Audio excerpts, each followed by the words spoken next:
হরে কৃষ্ণ। যে সমস্ত স্ত্রীরা স্বামীকে নিজের শত্রু মনে করে, তারা আসলে জানে না যে স্বামী তাদের শত্রু না, তাদের প্রকৃত শত্রু সে নিজে। স্বামীর সাথে শত্রুতা করে করে সে যে সমস্ত কথাগুলো স্বামীকে শুনিয়েছে, এই কথাগুলো শুনে শুনে স্বামীর জীবন পরিবর্তন হয়ে যাচ্ছে। এবং জীবন পরিবর্তন হতে হতে যে স্ত্রী এমন শত্রু ভাব নিয়ে তাকে এই কথা শুনিয়েছে, সেই স্ত্রীর জীবনটাও পরিবর্তন হচ্ছে। অর্থাৎ তার উপরে কাজের প্রেশার এত আসছে যে নিজে খাওয়ার সময় পর্যন্ত পায় না, দুনিয়ার কাজ, এবং এত কাজ করার পরেও স্বামীর থেকে ভালোবাসা পাচ্ছে না, সন্তানের থেকে সম্মান পাচ্ছে না। কেন? কেননা ভগবান যেহেতু অন্তর্যামী, যে ভাবছে যে স্বামী আমার শত্রু, সে ভগবান জানে যে তুমি কেন কি ভাবছো, সে তো তোমার শত্রু না।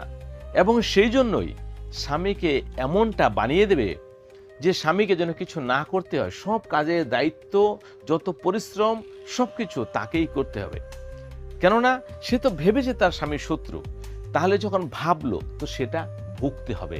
কেননা অন্তর্যামী ভগবান ওনার মধ্যেও ছিল, সেই অন্তর্যামী ভগবান ওনাকে জানিয়ে দিচ্ছে এবং ওনার দ্বারায় তেমন আর কোনো কাজ করায় না। কেননা কাজ করালে সে সুখী হবে, সুখী কিন্তু আগে ছিল, সুখী আগে থাকা সত্ত্বেও স্বামীকে শত্রু ভেবে নিয়েছে। এই স্বামীকে শত্রু ভাবার সাথে সাথে স্বামীর মন অটোমেটিক পরিবর্তন হয়েছে। পরিবর্তন কে করিয়েছে? পরমাত্মাই করিয়েছে, ভগবানই করিয়েছেন। কেননা সে যতই করুক, সে স্ত্রী তাকে বন্ধু মনে করে না বা তাকে স্বামী মনে করে না। সে কোনো না কোনোভাবে তার দোষ বের করবে, খুঁজবে, এবং নিজে মনে মনে শত্রু সৃষ্টি করে নেবে নিজের স্বামীকে।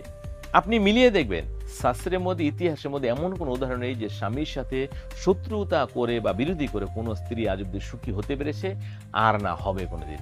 এই কথাটা মাথায় রাখবেন। যদি এই ভুল করে থাকেন তাহলে এখনই শুধরে যান, না হলে আপনার জীবনেও যতই পরিশ্রম করেন, যত দায়িত্ব নেন, কিন্তু কেউ আপনাকে ভালোবাসবে না, কেউ আপনাকে সম্মান দেবে না। হরে কৃষ্ণ, হরে কৃষ্ণ।